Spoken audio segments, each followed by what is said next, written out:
嗨，大家好，我是妙厨。今天分享一道非常好吃的红烧贝贝南瓜，喜欢的朋友可以试看看哦。贝贝南瓜我们都是带皮吃的，加点盐给它搓洗干净。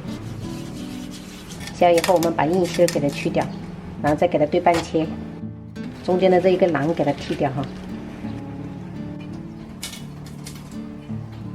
然后我们再给它切成小块。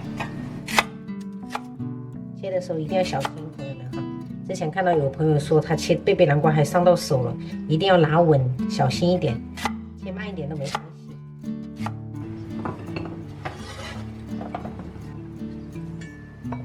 我们再切一点五花肉，给它切薄片。料头我们就准备一点大蒜，这种对半切，然后葱的话我是用的这种红葱头，感觉香味比较浓。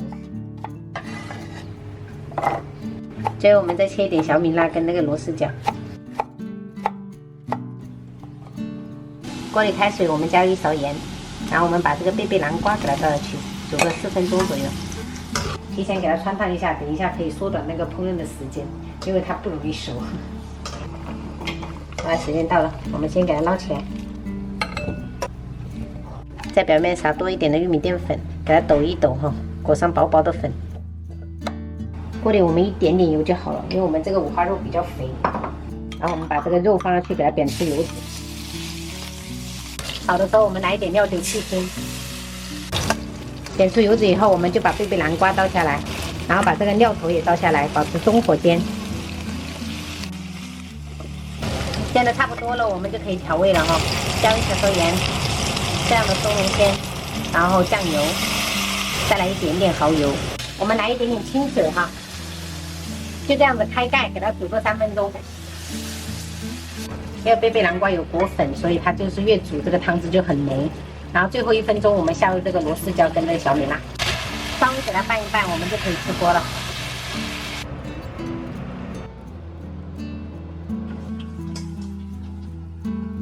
今天中午用儿菜炒了一个牛肉粒，然后红烧贝贝南瓜，清炒了一个生菜。干煎鱼，因为这个鱼比较小只，所以煎了3条。汤的话比较清淡，蛏子肉加了一点豆芽汤。今天中午就这样吃。谢谢妈妈。不客气。这是你夹来吗？这是我夹的。哦。好喜欢吃啊。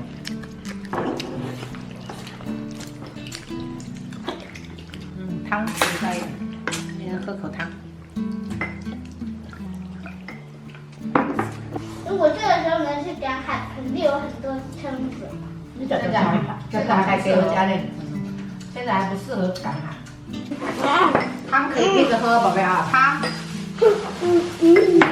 强壮。会有，我有鸡肉，你看，鸡肉、鸡胸肉，全部作业都没了。厉害，给你点赞。那你们那个语文的那个6面卷呢6面卷那些题目都做完了，只剩下一个看图写画了。好的。春天长高有没有信心？有，肯定会长到3厘米。哎呀！